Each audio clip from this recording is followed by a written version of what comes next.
इधर झारखंड में सियासी भूचाल मचा है तो उधर कोलकाता में डॉक्टर के रेप मर्डर को लेकर भी हंगामा बरप रहा है। कोलकाता के आरजीकर हॉस्पिटल में महिला डॉक्टर के साथ रेप कर उसकी हत्या कर दी गई। पूरे देश को दिल्ली के निर्भया कांड की याद आई और अब पूरे देश में एक ही गुहार लग रही है कि इस दरिंदगी के दोषी को सख्त से सख्त सजा दी जाए। और इसी टारगेट को पूरा करने की कोशिश में सीबीआई की टीम ने आज एक बड़ा और अहम कदम उठाया है। रेप और मर्डर केस के मेन आरोपी संजय रॉय का आज साइकोलॉजिकली टेस्ट किया जा रहा है।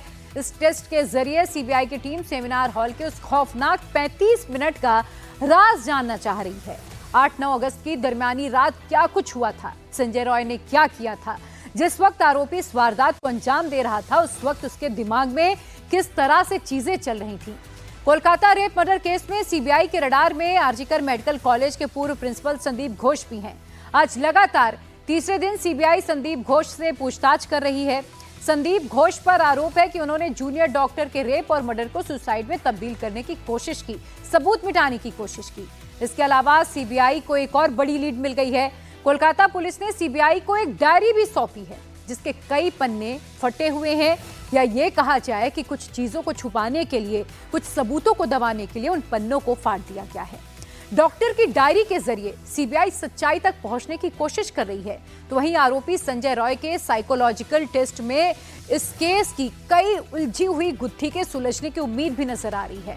आज सीएफएसएल की टीम के 5 एक्सपर्ट सच्चाई जानने के लिए आरोपी के दिमाग को पढ़ने की कोशिश करेंगे।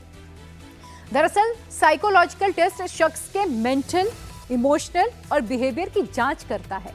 इसके जरिए उस शख्स की पर्सनालिटी, इंटेलिजेंस, एटीट्यूड की जांच की जाती है। साइकोलॉजिकल टेस्ट एक साइंटिफिक मेथड है जिसके जरिए इंसान की मन की बातें जानी जा सकती हैं, जो वो कुछ छुपाने की कोशिश कर रहा हो या जो बातें अभी तक सामने नहीं आई हैं। इस टेस्ट के बाद ये एग्जामिन करने की कोशिश की जाएगी, ये पढ़ने की कोशिश की जाएगी कि जिस रात ये पूरा हादसा हुआ है उस वक्त आरोपी संजय रॉय के दिमाग में किस तरह से चीजें चल रही थी। सीबीआई साइकोलॉजिकल टेस्ट की मदद से आरोपी संजय रॉय से हर वो सवाल का जवाब जानना चाहती है जो अभी तक जांच टीम के लिए एक गुत्थी की तरह बना हुआ है। सीबीआई इन सवालों के जवाब के जरिए कड़ी से कड़ी जोड़ने में जुटी है ताकि दूसरे आरोपियों को भी जल्द से जल्द पकड़ा जा सके। घटना के दिन क्या किया, कहां गए थे, किसी से क्या दुश्मनी थी, अगर थी तो उनके नाम क्या हैं, वारदात वाली रात को कितनी शराब पी थी, अस्पताल में क्या किया, किस किस से मिले थे, सेमिनार हॉल में क्यों गए, पीड़िता को कहां देखा, क्या वारदात से पहले पीड़िता से किसी तरह की बातचीत हुई थी, घटना को अंजाम देने के बाद कहां गए थे, वारदात के बाद किस किस को फोन करके बात की है, फोन वीडियो देखने की लत कब से लगी है। ये वो तमाम सवाल हैं जिसका जवाब सीबीआई संजय से जानना चाहती है। जब साइकोलॉजिकल टेस्ट किया जाएगा तो ये तमाम सवाल सीबीआई के जो एक्सपर्ट हैं, जो एग्जामिन करेंगे, वो आरोपी संजय रॉय के सामने इन सवालों को रखेंगे। एक तरफ आरोपी संजय रॉय के दिमाग से सच निकलवाने के लिए साइकोलॉजिकल टेस्ट किया जा रहा है, तो दूसरी तरफ आरजीकर हॉस्पिटल के पूर्व प्रिंसिपल संदीप घोष से आज भी पूछताछ हो रही है। सुबह करीब 11 बजे से संदीप घोष से पूछताछ हो रही है। अब तक 4 घंटे से ज्यादा की पूछताछ हो चुकी है।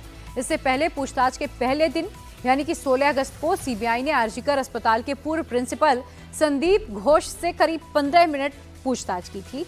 इसके बाद दूसरे दिन यानी कि 17 अगस्त को करीब 13 घंटे पूछताछ की और आज फिर सवाल जवाब का सिलसिला जारी है। और संदीप घोष पे शक इसलिए भी गहरा जाता है क्योंकि उन्होंने इस पूरे मामले को पीड़िता के परिवार में फोन कॉल करके सुसाइड बनाने की कोशिश की थी, सुसाइड बताया था, और इसीलिए संदीप घोष भी इस वक्त सवालों के घेरे में है। कोलकाता रेप मर्डर केस में सीबीआई के पास एक और ऐसी लीड है जिसके जरिए सच सामने लाने में मदद मिल सकती है। कोलकाता पुलिस ने सीबीआई को एक डायरी भी सौंपी है। जानकारी के मुताबिक ये डायरी मृतका की लाश के पास से बरामद हुई है।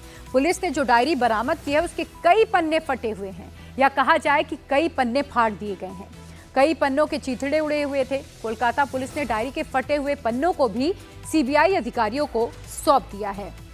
पीड़िता के पिता ने भी इस बात की जानकारी दी थी कि पीड़िता को अपनी दिनचर्या डायरी में लिखने की आदत थी और इसीलिए माना जा रहा है कि अगर डायरी मिल जाएगी, डायरी अगर सीबीआई जब बारीकी से जांच करेगी तो हो सकता है कई ऐसी गुत्थियां हैं, कई ऐसे सवाल हैं अनसुलझे जिनके जवाब मिल सकते हैं। इस डायरी को लेकर सीबीआई के मन में कई तरह का शक है। अक्सर डॉक्टर के पास जो डायरी होती है उसमें आमतौर पर दवाइयों के नाम लिखे होते हैं, लेकिन इस डायरी के पेज को जिस तरह से फाड़ा गया है, उससे शक और गहराता जा रहा है कि कहीं डायरी में किसी तरह का कोई राज तो नहीं छिपा था। सीबीआई परत दर परत सबूतों को खंगाल रही है, कड़ियों को आपस में जोड़ रही है, सबूत इकट्ठे किए जा रहे हैं और अब तक सीबीआई को केस से जुड़े कई अहम सबूत मिल भी चुके हैं। सीबीआई के साथ वारदात की रात को सीसीटीवी जो कैमरा लगा था, सीबीआई उसको भी चेक करेगी, जिसमें आरोपी संजय रॉय आरजीकर हॉस्पिटल के सेमिनार हॉल में जाते हुए नजर भी आ रहा है। इसके साथ ही आरोपी के ठिकाने से कपड़े और दूसरे सामान भी सीबीआई ने बरामद किए हैं। ट्रेनी डॉक्टर की डेड बॉडी के पास से ब्लूटूथ डिवाइस भी मिला है, जिसके जरिए आरोपी डॉक्टर पकड़ा गया। अब वहीं से एक डायरी भी बरामद हुई है, जिसकी जांच की जा रही है। आरोपी फोन से हिंसक और अश्लील वीडियो भी देखता था, उसके फोन से इस तरह की चीजें भी बरामद हुई हैं, जिसके बाद अब आरोपी का साइकोलॉजिकल टेस्ट भी कराया जा रहा है कि उसकी मनोदशा किस तरह की है।